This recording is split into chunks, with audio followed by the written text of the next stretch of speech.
Hey y'all. Hey C6 fam, so glad you decided to join us, and thanks for turning over to our channel and Subscribe. Tell your friends to subscribe. We don't want to run it into the ground, but we're trying to hit 1,000 subscribers. That's just our first goal. So we're 50 people away. So we just need get a couple of your friends. If everybody that watches just gets a couple of their family members or friends to subscribe, we'll hit our first goal.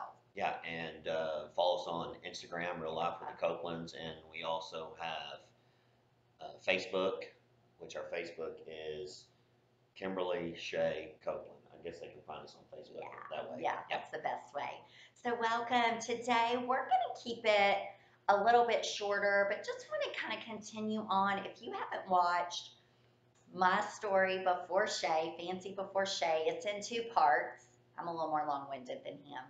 And then Sha's story before me, be sure and watch that, because then we just want to kind of continue on just telling how we got to this place, how we progressed, really where we are today. Well, and our Thursday videos are just a progression of our other videos, which we've done: Design Your Life and Comparison, Don't Quit, and Goal Setting, and that's what our Thursday videos are going to kind of be about. It's just just different things that are a part of our life that you can apply, that are part of our thought process, and that you can make part of your life. Yes, definitely. So when we started out together, we really didn't know what that was going to look like.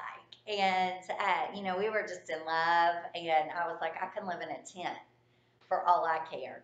I just want to be with you. And we immediately started remodeling, gutting completely the house that Sha lived in. And I mean, if you watch my, I know I don't mean to interrupt. Mm-hmm. If you watch my story, you know that I lived in my great grandparents' house, yes.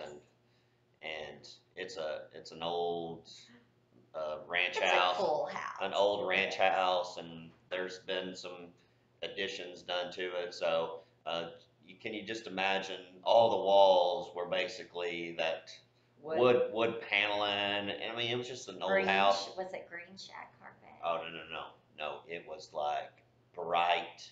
It was more of a green yellow. Yeah. A yellow green. Looked like baby diarrhea. Exactly. That's what it looked like.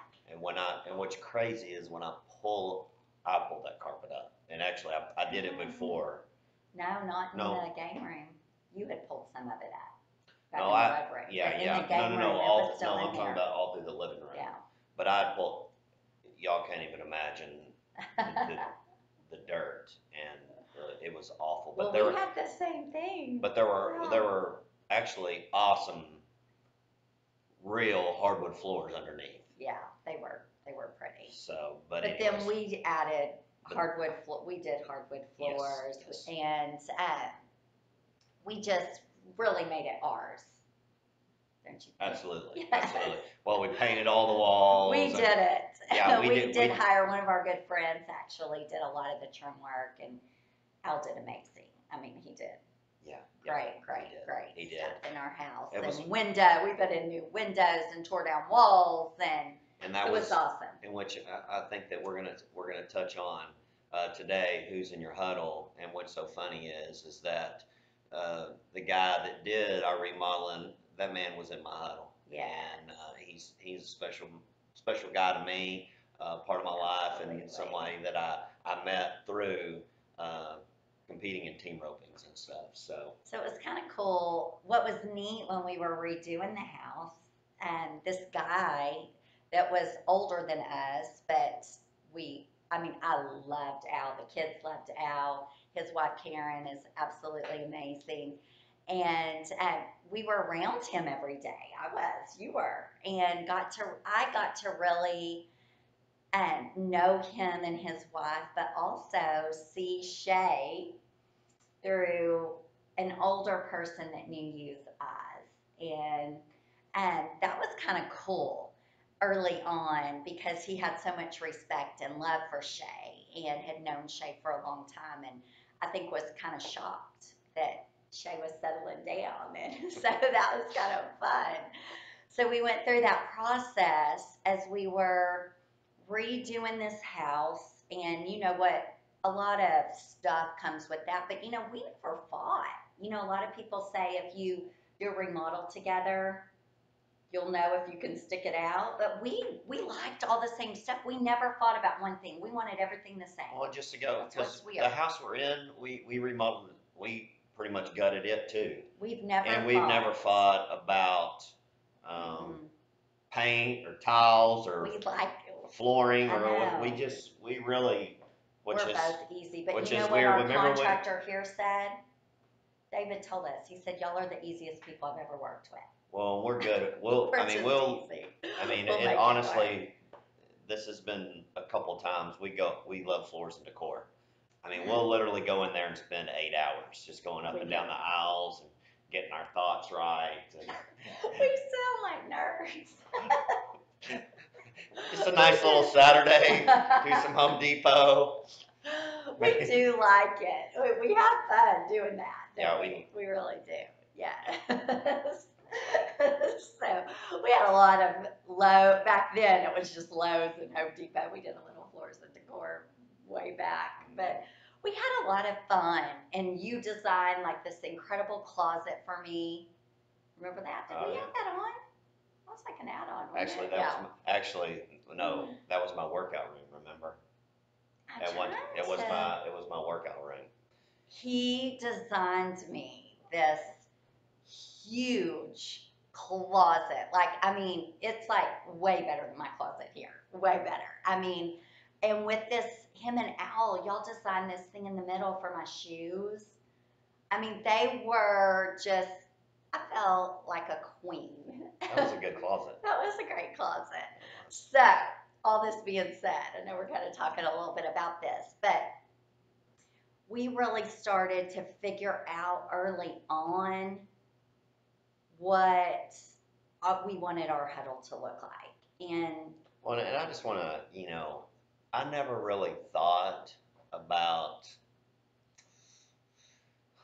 the people that should or shouldn't be in my huddle growing up. I was accepting to anyone that want to be a part of my life. I really was. and Like I it, think it is. I was always the same way too. If Just somebody like was down and out, move into my house. I mean, Come live with me, whatever. I've Yeah. had some been around some people that were, I just want to say shady characters, and then I've had some people that were just Clearly, I have to. unbelievably just like the cream of the crop kind of people. Just So I'm awesome. just Yeah. like this and this, but I felt like I've always just treated people the same. And I think with this they're just subject, though, baby, it's not even for me because we are accepting of everyone and we love everyone unconditionally. But I do think, and I know you agree, but I do think that we started to see in our own lives people that were good for our relationship, that Yeah. championed us, that believed in us, that were good influences on us also, and people that just had our same core values. And it wasn't that people that didn't, that we were mean to, but we just knew we didn't want to have that as a close part of our life. Well, and I think really, okay, for one, I wanted people around me that were going to get, like you said, champion my relationship with my wife. But another step is whenever you involve kids in your mix, you're like, who do you really want your kids being Right. influenced by Yeah. that you're around, So true. And so that really made me take that next step, I guess, in my thought process of I really need to tone down my huddle, I guess, of far That's as a good way to say it. the people that I want around my family. And I think as we've gone throughout the years, sometimes for me, I have trouble toning my huddle down. I really do. And sometimes God removes people from our huddle that maybe we don't choose to remove, because I know this has happened with me, is I would have allowed some people to keep speaking the wrong things into our marriage, into our life, because I loved them and they weren't good for our huddle. So I just believe that God removed certain people from the huddle. I mean, I know where I was concerned. Yeah. And it's crazy, y'all, that sometimes you have like a toxic person in your life and you don't know they're toxic because they've been there. Maybe for me, it was my whole life. So, and I would have never removed them, ever. I loved them till the end of time. And God removed that person from my life. And once they were gone, it was like, it was a heartache for me. But once I got past feeling like I had lost family, then it was like, oh my goodness, so many things were revealed to me, that this person was bringing problems into my own family, into you and I, into so many different areas that I would have never seen had they not been removed from the huddle. But I think you have to be mindful. I wasn't mindful of who was in my huddle. And like you've said, that was the biggest blessing that ever came on our life. And I wouldn't have personally done it. Well, and I think, kind of what Kimberly is, so you can like take it into your own life is what she's talking about is, let's say you're a married couple and you have an argument or you're mad with your spouse, and then you call your friend, and your friends feeding into what you're saying, oh yeah, your husband's so bad. Yeah, you should Making it worse. You should be mad. And then what happens is it just gets worse. You get mad and all over again. Well, also on the flip side, here's what happens too. Let's say that Kimberly's calling a family member about me, that she's upset with me. I don't do this. And she doesn't do this. I'm just saying, and this is just something that you can think about. But people do. Yeah, that they call their mom. Yeah. Like, let's say we get in an argument and Kimberly calls her mom and she's just bad mouthing me and just saying all this bad stuff about me. Well, here's the deal is she loves me. She's going to get over it. Well, the family member is going to always have that in the back of their mind, and they're going to have some animosity towards the spouse. And so you just got to be mindful. Mindful of who you're spilling all your, I guess, drama or it is, and it's also just. I mean, you just made me think about that. Can I say this too? I mean, as we're on this line, is this is actually mine. Mine's dirty, so I He's had to borrowing it. Is if you're around me, you're gonna know pink is my signature color. It has been my whole life.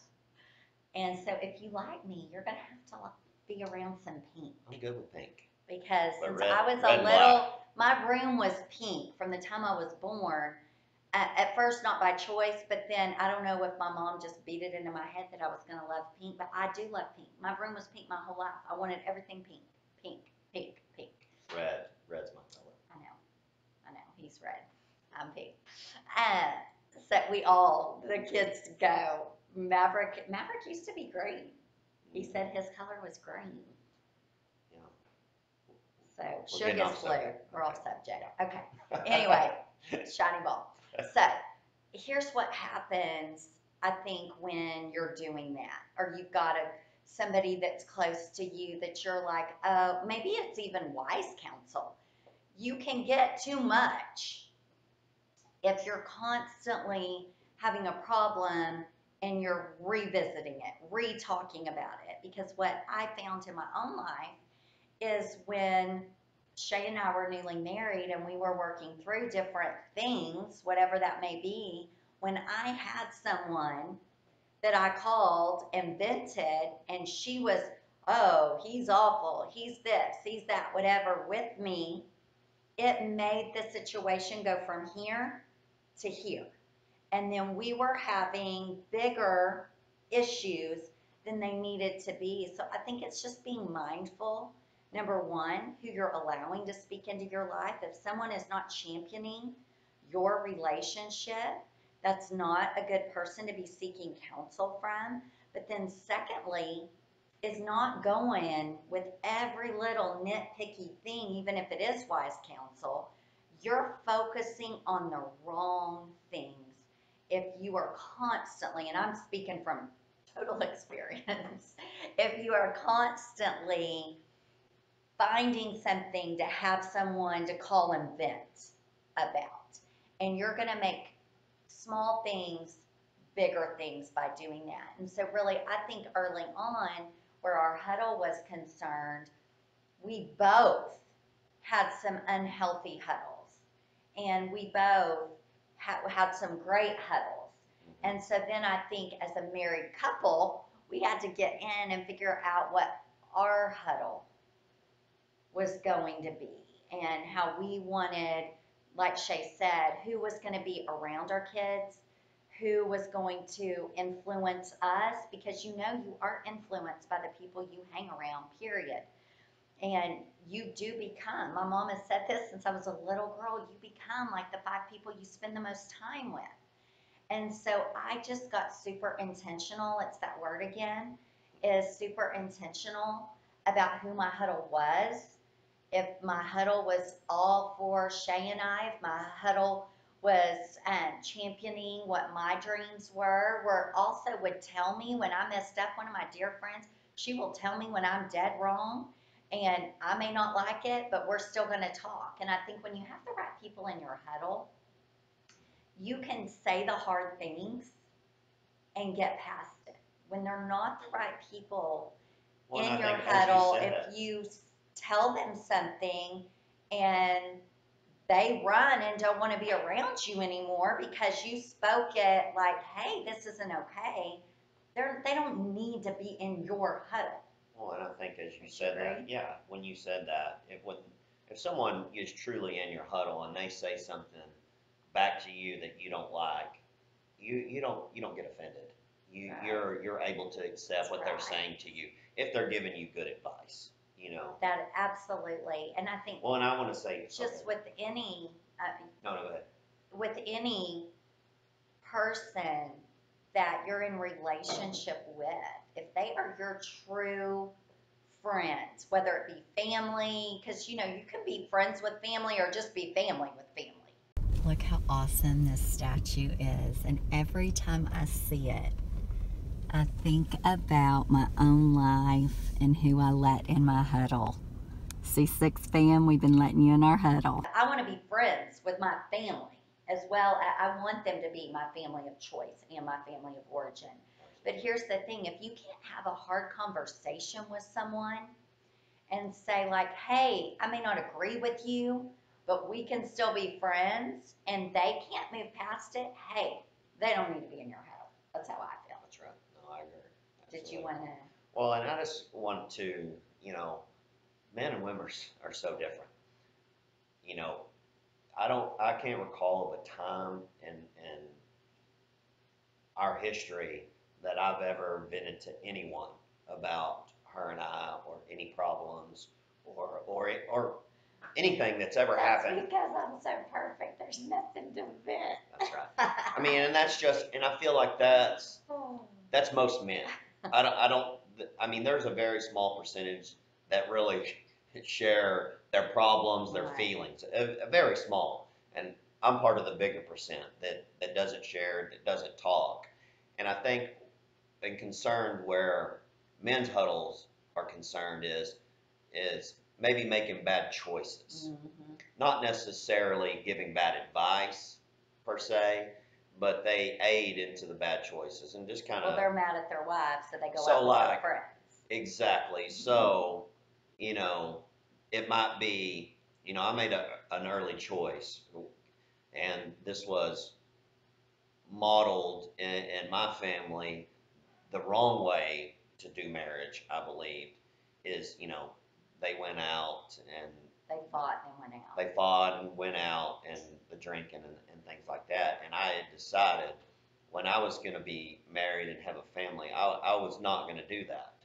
So again, that's one way you can learn from people that do things wrong. And so how I had to cut my huddle is the friends that were still wanting me to go out and still live that single life while I'm being married.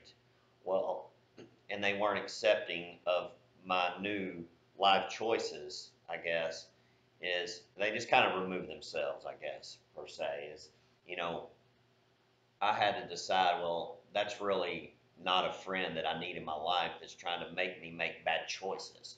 Because those choices, whether it might be innocent, going out and having a beer or whatever, I just knew that that's not going to be the right choice for my marriage, and um, that's not what I wanted to do. Which, and I think, babe, you did that. No, no, no, I know. You know, what I'm saying is, what I'm trying to say is, you, you made those decisions. It wasn't even something we really talked about. You just, No, no, no, and it had nothing. Yeah, it had nothing to do with you. That was right. that was. I guess I was developing a core value, what I wanted to instill in my family, the man that I wanted to be, the husband that I wanted to be, You didn't want to get the mad father. at me and go party. Right, right, right. And that's what you had seen. Yeah, absolutely. And I really didn't have that spirit, and I wasn't really a partier to begin with. So that wasn't really in my thought process. But as we did mature in our relationship and we started communicating so well, this was a topic of conversation. You know what I'm saying? We're still working on that communicating thing. But it was a topic of conversation. And then as I really feel like the Lord removed people from my life that I would not have removed. And then it became even a bigger topic of conversation of who we wanted in our huddle. And we're going to do this in a 2-part series. Or maybe 3. Maybe even 3. This is because a big subject. This is very, very, very important. And I'll just say, it's really, I mean, as a man, here's what I feel. Because women, they're just talk. And it seems like it's just easy for them to get friends. I'm just, as a young person involved in sports and everything like that, yeah, you got friends all the time.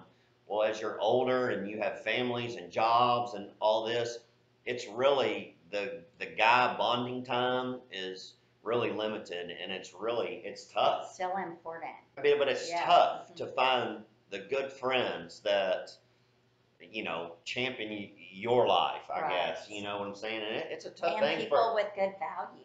It's a tough thing for a man. I'm just like it's a hard thing to find good friends. So it's really a process. I feel like as a man going through life, and I just feel like, you know, it's just hard sometimes, you know, to find that good friend. I agree. That have the same values as you have. It's hard for women too. I mean, it is. We here's what happens with women. It's easier for women. Here, men because don't y'all talk. share. Well, men y'all don't share. talk, so it's awkward. Yeah. Where women can just get together, but what happens is to find the true, loyal women are not all women. Women want to backstab. Women want to take information you've told them and use it against you later. They're manipulative. Where men are a little more simple than that. So what happens is, this is what's happened with me. I love everyone, and I want to let everyone into my space. And I've let them into my home. I just want to be friends with everybody. And what happens so many times, I start throwing showers for them and birthdays and all kinds of things, and they end up not being the people that we thought they were. Well, that's just, and that, again, that's just a process. I mean, that's been over the years. Tons of people like that. And that's the way it's going to be. I mean, that's never going to end. But what I'm that's saying never going to end. You're going to go through the process. Just a hard a time finding one true person that's going to love you through the good, the bad, the ugly. Because if you're friends with someone very long, you're going to see all of it. And really, truly love you for who you are. You know what I mean? Yeah. And I just got home from Louisiana, and I'll tell you, the night I got there, and we'll kind of finish with this. The night I got there was really late. We stayed up till 4 o'clock in the morning, catching up, talking. I mean, this girl is one of my very true friends. I mean, through every up and down of life. Well, she's in our huddle. We want her in our huddle. She's part of the yes. C6 fam for she sure. Is. Yes. And I love her. I love her family. I love her baby. I love her husband. And as I was there and realized how rare it is to get to go stay in someone's home, feel like you're at home. Like I was so comfortable. I'm comfortable laying around. I'm comfortable sleeping till 11. I'm comfortable. You know, that's right. As our age, you don't have many friends like that, or even family that treat you like that. Yeah, She's calling me from the store going, did you remember your coffee creamer? Because she knows what kind of coffee creamer I like. Yeah. That's a true friend, and she's seen the good, the bad, the ugly, the ups and downs, been in business with us, not in business with us, everywhere in between, and we're still love her. So that's hard, and I'm not saying it's not hard for men, but I'm saying I think women find friends and then find out they're not who they thought. I guess that's what I was, y'all find friends easier, but then you got to go through that process. We wish we wouldn't. But as you said that, and we'll end with this is, that's really good. You found a person, or we found a person that's really part of our huddle. And as you watch this video, and as we're ending this part of this video, we want you to think about who's in your huddle. Really think about who is on your team. Who do you spend time with? Who is really bringing the best out in you? Well, and not only that, think about who are you allowing to speak into your marriage, into your relationship. Who are you allowing around your kids? Who are you allowing into your headspace? Absolutely. And is it good? Is it bad? Because it may not all be good, and you may need to evaluate that. And we'll continue on with this conversation because I know this is a big deal. Big deal. Huge. It has made the biggest difference, I think, in our relationship than maybe any other tip we're going to give you is figuring out who your huddle is. I mean, here's the number one thing Shay and I have done. If nobody else is in it, it's us and the 4 kids. We know. Hey, we might be arguing who's the quarterback. I'll let you be the quarterback every day. But the thing is knowing who's in that huddle and being mindful who needs to get kicked out. And we don't kick our own family out, but keeping that circle and just, I think, strong, because you want people in the huddle that are for you and are also going to bring value to your life, and then speak the right things and tell you the hard things. Absolutely. So don't forget to subscribe. Don't tell your friends, please. I know many of y'all are watching us. If y'all just give a shout out, or if you're with somebody, say, hey, would you subscribe real quick? We're trying to help my friends get to 1,000. I know some of my own friends yesterday when I was getting my lashes done, my friend that does my lashes, she's like, yeah, I've gone on there, but she hadn't subscribed. So I showed her how. She had to do is click the button. She's good.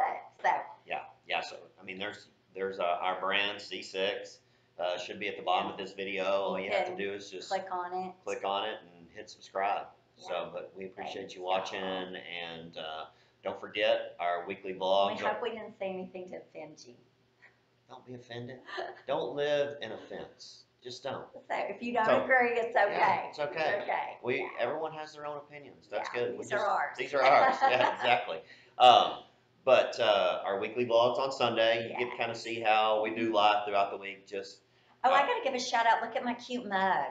My friends from Australia sent this to me. I love it. A local artist painted it. Isn't that gorgeous? There's kind of a glare today. It's real funny. You're like, it. The shiny ball is like all over. I know. I'm like, look, I love this. But Thank anyway, you from Australia. Weekly vlog on Sundays, and then you get Fancy's tricks on Tuesdays.